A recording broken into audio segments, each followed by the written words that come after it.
pessoal, tudo bom com vocês? Meu nome é Aldrin de Carvalho, esse aqui é o meu canal, que é o canal do Aldrin, e hoje a gente está aqui novamente para dar prosseguimento à nossa história da filosofia com base na história da filosofia do Giovanni Reale e do Dario Antiseri. Hoje a gente segue falando de filosofia do Renascimento, mais especificamente do neoplatonismo da Renascença.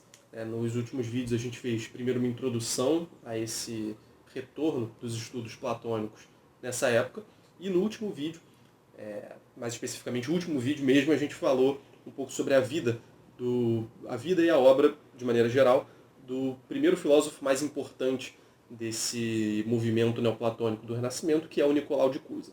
E hoje, e nos próximos vídeos, a gente continua falando sobre a doutrina dele, agora de maneira mais detalhada. Mas antes de entrar no conteúdo desse vídeo propriamente, eu gostaria de lembrá-los de que vocês podem apoiar o canal financeiramente de algumas formas. E que formas são essas? Bem, primeiramente, você pode mandar um Pix pela chave Pix que está aí na descrição. Você também pode mandar uma graninha aí pelo botão Valeu, que também tem aí embaixo. Ou mandar um Super Chat durante alguma live que estiver rolando aqui no canal. Mas além dessas três formas de apoio, você também pode fazer uma forma que me parece ser a melhor, que é o apoio pelo Apoia-se. O Apoia-se, para quem não sabe, é uma plataforma de apoio mensal em que você seleciona qualquer valor, no meu caso a partir de R$2, para me doar mensalmente. Assim, por mais que você só doe R$2, o que pode parecer pouco, como você vai me dar todo mês, isso, enfim, acaba ajudando bastante no longo prazo, e eu tenho a certeza de que vou receber aquele dinheiro no mês seguinte. E, bom, além de você receber como recompensa por isso a alegria de estar me ajudando, além disso, você vai ter o seu nome mencionado aqui no começo dos vídeos da história da filosofia. Então eu gostaria de agradecer aí ao Denício, à Andressa, ao Cássio e ao Luiz por serem nossos apoiadores neste momento. Tá? Obrigado aí, gente, é por causa de vocês que a coisa continua funcionando. E, sinta-se à vontade aí para começar a apoiar, caso você ainda não apoie. Então, enfim, vamos para o vídeo. Bom, gente, como eu dizia, no último vídeo, então, a gente introduziu um pouco o Nicolau de Cusa pelas suas obras, pela sua vida, enfim, características muito gerais da forma de pensar dele, da filosofia dele. E hoje a gente entra mais para detalhar a sua doutrina. Hoje falando de um conceito que é provavelmente o mais importante da filosofia dele, ou aquele pelo qual ele é mais conhecido, que é o conceito de douta ignorância. No final do último vídeo a gente falou um pouco sobre isso. A gente falou que o método do Nicolau de Cusa ele vai se diferenciar radicalmente de todas as correntes que estão em voga ali, de todas as formas de pensamento que estão em voga ali no período dele. Então ele não vai nem ter aquele método que o Reale chama aqui de retórico, próprio dos humanistas, muito preocupado com esses ornamentos da fala, um discurso muito pouco argumentativo nesse sentido.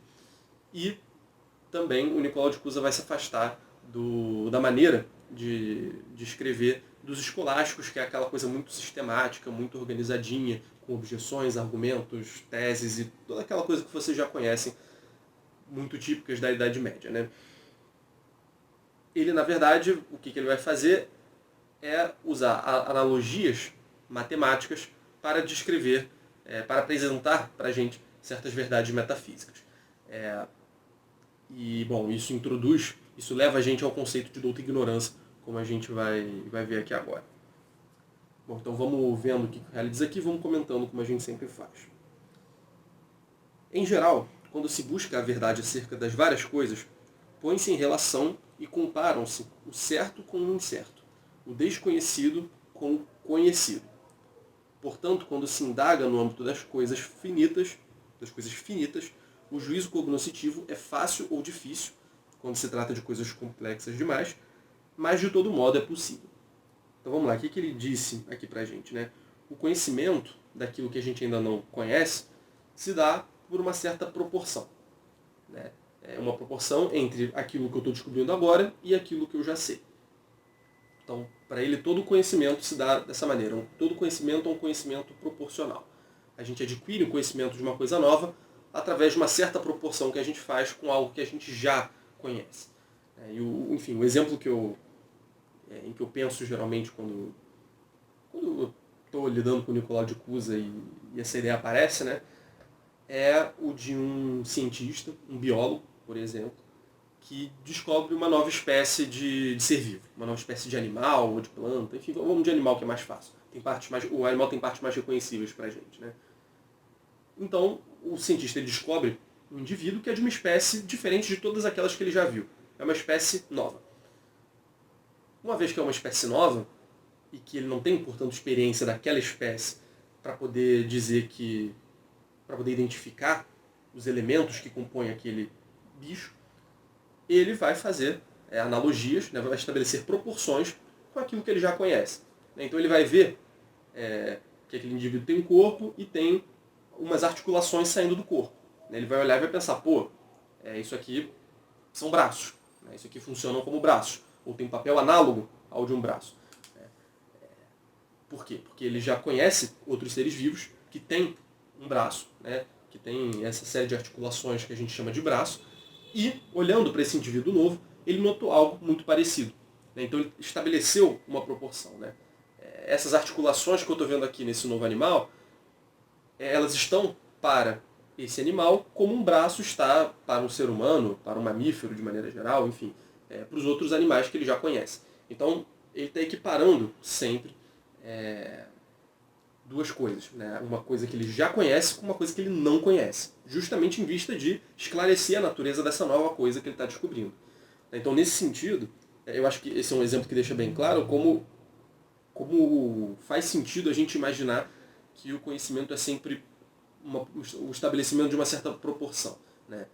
Eu digo aqui o conhecimento não como algo já estabelecido, mas como algo a ser feito. Né? O processo de se conhecer é um processo de estabelecer proporções entre aquilo que a gente vem a conhecer e aquilo que a gente antes já sabia. Aí ele diz aqui, né, o juízo cognoscitivo pode ser fácil ou difícil, mas de qualquer modo é possível. Né? Então se a gente tiver um ser muito novo, muito complexo, com muitas partes diferentes, com uma figura meio esquisita, vai ser um juízo mais difícil de fazer. Vai ser difícil a gente associar aquilo que a gente está descobrindo agora com aquilo que a gente já conhecia. Se ele é um bicho que não tem articulação nenhuma, que pareça com um braço, mas tenha várias coisas saindo dele simultaneamente, pode ser que a gente não conheça outro bicho parecido e a gente demore um pouco para entender o que é aquilo. Né? Até a gente conseguir relacionar com outras coisas que a gente já conheceu. Mas, no primeiro momento, não. No primeiro momento, vai ser mais difícil.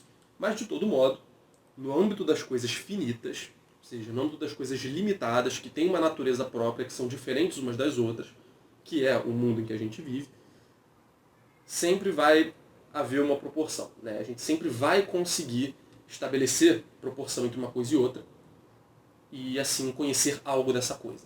Né? Sempre há algo de semelhante entre as coisas, de modo que a gente possa estabelecer essas proporções e aumentando o nosso campo de conhecimento, né? E cada vez conhecendo mais coisas.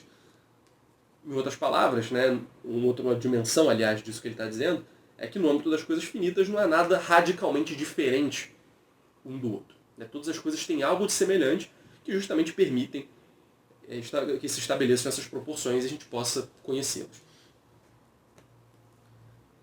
Então, por mais difícil que seja essa busca, no âmbito das coisas finitas, das coisas do mundo, que a gente vê, que a gente pensa também,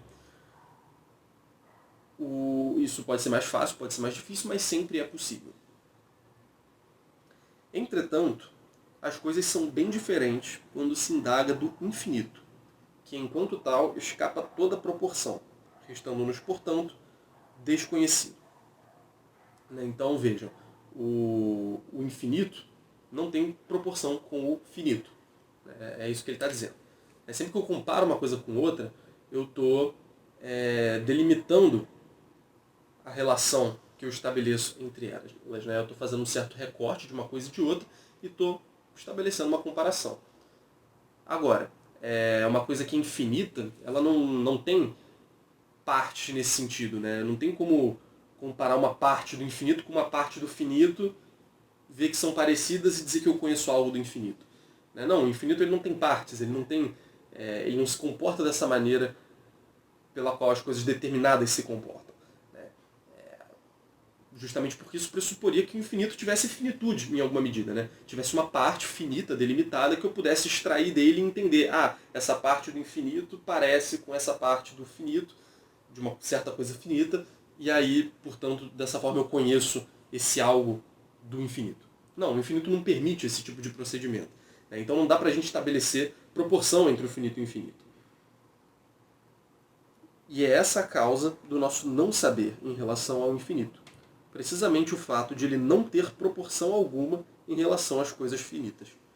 Então não dá pra gente colocar os dois numa proporção, né? Eles são radicalmente distintos, né? Não tem como o finito ir se incrementando até que ele se torne infinito, né? Eles são radicalmente distintos. A consciência dessa desproporção estrutural entre a mente humana, que é finita, e o infinito, ao qual, porém, ela tende e pelo qual anseia, e a busca que se mantém rigorosamente no âmbito dessa consciência crítica, constituem a douta ignorância. Então vamos lá, a douta ignorância é justamente a consciência dessa desproporção estrutural que existe entre a mente humana, que é finita, que tem as suas limitações, acho que ninguém duvida disso, e algo infinito. E uma vez então que essa discrepância abismal, essa discrepância de fato infinita entre uma coisa e outra, a gente precisa criar consciência disso, né? A gente não pode tratar o infinito como se fosse uma coisa finita, achando que a gente consegue delimitá-lo às nossas categorias de conhecimento racional, né? Com as quais a gente lida geralmente para falar das coisas finitas. E aí, uma vez que a gente assume a consciência disso, desse perene distanciamento que vai haver entre o finito e o infinito, entre o conhecível e o não conhecível, a gente vai ter, então, isso que ele chama de douta ignorância. Né? É justamente o nome dessa postura existencial, vamos dizer assim, essa postura cognitiva. É uma douta ignorância. Que vejam, não é uma ignorância... Não é uma ignorância ignorante, né? Não é uma ignorância estulta, melhor dizendo, né? Em que a pessoa só não sabe e pronto, ela não sabe porque ela é burra, porque ela não conhece. Né? Não é simplesmente disso que se trata, aliás, não é nem um pouco disso que se trata.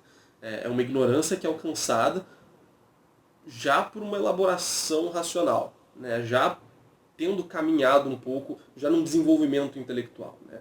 Por isso que é uma ignorância adulta, né? Porque ela pressupõe a consciência dessa discrepância entre o finito e o infinito. E isso, bom, uma pessoa ignorante não consegue alcançar, geralmente. Né? Isso é algo bem... enfim, é algo bem metafísico, né? Bem abstrato. A gente está falando de infinito, finitude, conhecimento, enfim. Tem muitas categorias aí que estão sendo mobilizadas que não são próprias de uma pessoa ignorante, uma pessoa que não conhece. Justamente precisa ser uma pessoa adulta para poder conseguir contemplar isso e diante desse vislumbre, né, de perceber que existe essa desproporção, ela se reconhece como ignorante. Não porque ela seja estulta, mas justamente ela é tão douta que ela chega ao ponto de conseguir reconhecer essa própria ignorância dela. E aí vem a parte mais legal dessa alusão, dessa explicação, melhor dizendo, que é uma alusão que ele vai fazer. Ele vai fazer uma analogia que deixa tudo muito claro e que eu vou mostrar aqui para vocês direitinho. Mas vamos ler primeiro. O intelecto, isso aqui eles citam no Nicolau de Cusa, né? O intelecto, que não é a verdade,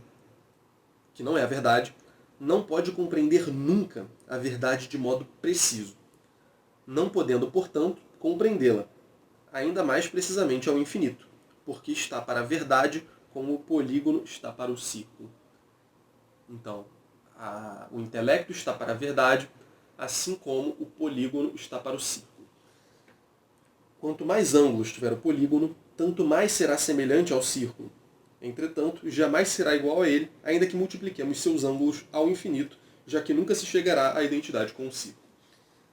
É meio complicado falar em abstrato aqui sobre círculos e polígonos e tal. Então eu peguei aqui o nosso amigo quadro, que inclusive é um recurso que eu não uso aqui há muito, muito tempo. Enfim, eu trouxe ele aqui para ajudar a gente a visualizar isso. Então vamos lá. O intelecto está para a verdade, assim como o polígono está para o círculo. Vamos desenhar para o círculo, acho que eu falei círculo. Vamos desenhar um círculo e um polígono para poder visualizar isso melhor. É um círculo um pouco torto, mas vai servir de círculo aqui para o nosso exemplo. Agora, dentro desse círculo, eu vou desenhar o polígono com menos lados possíveis, né? O polígono mais simples que tem, que é o triângulo. Bom, vamos lá. Aqui a gente tem um triângulo circunscrito num círculo. Esse triângulo, como vocês podem perceber, ele não se identifica como círculo, né? Ele preenche uma parte da área do círculo, mas em nenhum momento ele se identifica com o círculo. Vocês veem que tem aqui claramente 3 regiões que não são cobertas pelo polígono, né? Então existe isso aqui de diferença, né, de discrepância, de distância entre o triângulo e o círculo. O triângulo, portanto, é menor do que o círculo, apesar de cobrir uma parte considerável dele e deixar uma parte considerável de fora também. Agora vamos lá, vamos pegar esse polígono e vamos fazer que nem ele diz ali, né? Vamos aumentar o número de ângulos dele e ver o que acontece. Se eu pego esse triângulo aqui, que é um polígono de 3 ângulos internos, e aumento aqui um polígono de 4 ângulos internos, a gente vai ter aqui um quadrado. Nesse caso está um retângulo porque o círculo ficou torto, consequentemente, enfim, está tudo meio torto. Mas um polígono de 4 lados aí, um quadrilátero, seja um retângulo, seja um quadrado. Notem que agora eu aumentei o número de ângulos e o polígono se aproximou do círculo. Ele está cobrindo uma área do círculo maior do que o triângulo, que é um polígono de um ângulo a menos, estava cobrindo. Agora vamos aumentar isso aqui. Vai, está com 4 lados, 4 ângulos, vamos aumentar para 5. Ó. Um pentágono. Vocês estão vendo? Eu aumentei o ângulo e o polígono se aproximou do círculo. Ele está cobrindo mais áreas do círculo, mas ele ainda não se identifica com o círculo. Ele está com essa margem ainda. Vamos aumentar isso aqui de novo. Um hexágono. Está mais próximo do círculo, não está? Vejam, as áreas estão diminuindo consideravelmente, se comparar com o triângulo que estava no começo. E bom, a essa altura não preciso mais também ficar viajando muito na maionese, mas percebam como a gente sempre pode ir aumentando a quantidade de lados, né, e de ângulos, e a gente vai sempre chegando cada vez mais perto do círculo. Vejam, né, agora tem um espaço ínfimo entre uma coisa e outra, entre o polígono e o círculo. Mas vejam, o polígono, por mais próximo que ele vá ficando do círculo, ele jamais alcança o círculo. Vocês conseguem ver pelo que eu fui fazendo até agora, que se eu continuasse aumentando o número de ângulos do polígono, ele ia continuar chegando mais perto, mas em nenhum momento ia se identificar com o círculo. O círculo é uma figura sem lados. E um polígono, por mais lados que ele tenha, vai continuar sendo um polígono com vários lados. Eu posso fazer eu parei no hexágono, né? Eu aumentei mais um pouco aqui também, mas a gente poderia, sei lá, um quilógono, né, que tem 1000 lados. Não seria um círculo ainda. Ainda estaria dentro da área desse círculo, cobriria muito mais do que está coberto aqui do círculo, se aproximaria, portanto, muito mais do círculo do que essas figuras que a gente desenhou aqui agora, mas ainda não seria um círculo. E esse ainda, na verdade, engana um pouco, porque em nenhum momento virá a ser um círculo, né? Se a gente for aumentando o número de ângulos, consequentemente o número de lados também. Então, essa é a relação, para o Nicolau de Cusa, né, entre o intelecto e a verdade. O intelecto é o polígono, a verdade é o círculo. A verdade sempre vai ter algo de inalcançável, sempre de infinito, na verdade. Ao passo que nossa inteligência é limitada, né, diante do infinito da existência, e mais ainda do infinito de Deus, a gente vai ver isso depois, mas diante do infinito do cosmos também, o universo para ele tem algo de infinito. Diante do infinito, seja do cosmos, seja do próprio Deus, nossa inteligência só consegue se aproximar. Se aproximar, se aproximar, se aproximar. Nossa inteligência, como ele mesmo diz, deseja isso, né? A gente deseja se aproximar cada vez mais, só que em nenhum momento a gente chega. A gente vai se aproximando de fato, vai incrementando esse conhecimento, mas em nenhum momento nosso conhecimento vai se identificar com a realidade. Tal qual o polígono, independentemente da quantidade de lados, jamais vai se identificar com a área do círculo.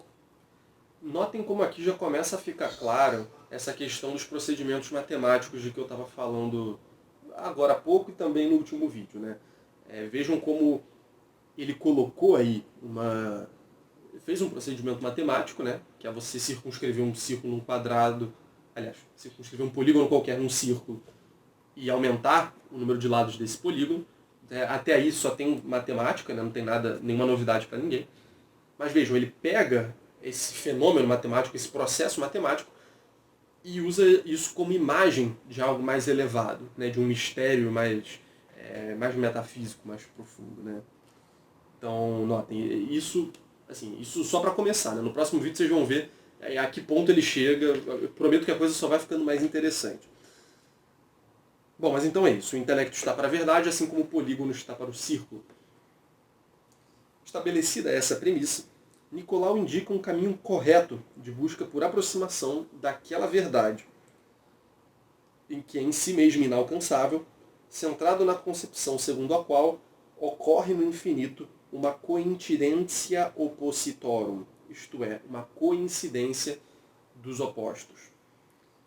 Por esse caminho, as várias coisas finitas podem aparecer não tanto em antítese com o infinito, mas muito mais como tendo com o próprio infinito uma relação simbólica, de certa forma significativa e alusiva. Então, isso aqui já fazendo a ponte para o próximo vídeo, né? Ele vai dizer que no infinito os opostos coincidem.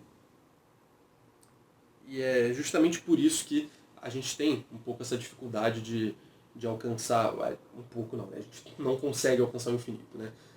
Pelo menos não com a nossa razão, não com o nosso modo comum de raciocinar. O nosso modo comum de raciocinar, ele antepõe negação e afirmação. Os opostos não podem coincidir nas coisas para o pensamento racional, né? Para essa dimensão da nossa intelecção. Mas ele vai conceber algo para além disso. Né? E justamente no infinito ele vai dizer que os opostos coincidem, ao contrário das coisas discrepantes, das coisas distintas, das coisas finitas, como eu estava falando. Né? Essas coisas sim. Né? Se uma coisa é amarela, ela não pode ser azul. Se uma coisa é preta, ela não pode ser branca. Se uma coisa é grande, ela não pode ser pequena. Agora, quando a gente está falando do infinito, isso fica bastante diferente, e é justamente disso que a gente vai falar no próximo vídeo. Mas notem aqui, né, que as coisas, então, as coisas finitas, isso que eu estou dizendo agora vai ficar mais claro no próximo vídeo, né? Mas ele diz aqui justamente que as coisas finitas, por causa disso que ele vai dizer, não tem com o infinito tanto uma relação de antítese, no sentido de uma oposição radical entre uma coisa e outra, mas tem uma relação de símbolo, né? Uma relação simbólica, significativa e alusiva, para usar as palavras que o Reale colocou aqui. Né? Então as coisas finitas elas vão remeter a algo daquilo que é infinito. Né? Justamente a esses opostos que em Deus, que no infinito, estão conciliados. Né? E nas coisas, então, a gente vai ver, na verdade, símbolos dessa relação superior. E aí ele fecha aqui dizendo, né? Em Deus, portanto, enquanto infinito, coincidem todas as distinções, que nas criaturas se apresentam como opostas entre si. Usei o exemplo das cores, né? O vermelho, o azul não podem coincidir no mesmo ente ao mesmo tempo, né? O grande e o pequeno, né? O muito e o pouco. Né? Enfim, as coisas que são distintas não podem ser na mesma coisa. Né? Mas a gente vai ver que em Deus existe essa conciliação. Mas isso é assunto para o próximo vídeo. Bem, pessoal, esse foi o vídeo. Eu espero muito que vocês tenham gostado. No próximo vídeo a gente continua então falando de Nicolau de Cusa e, enfim, vendo então o que ele propõe para a gente, a partir do finito, alcançar o infinito ou ao menos se aproximar dele. Né? Bom, é isso aí. Espero que vocês tenham gostado do vídeo. Não se esqueçam de apoiar o canal financeiramente pelas diversas formas que eu mencionei no começo do vídeo. Também não se esqueçam de dar like no vídeo, comentar alguma coisa aí. e se inscrever no canal também. Né? Mas, acima de tudo, lembre-se de divulgar o vídeo para que vocês acharem que possa se interessar. Isso é, de longe, o mais importante. Tá bom? Então é isso, galera. Muito obrigado. Até a próxima.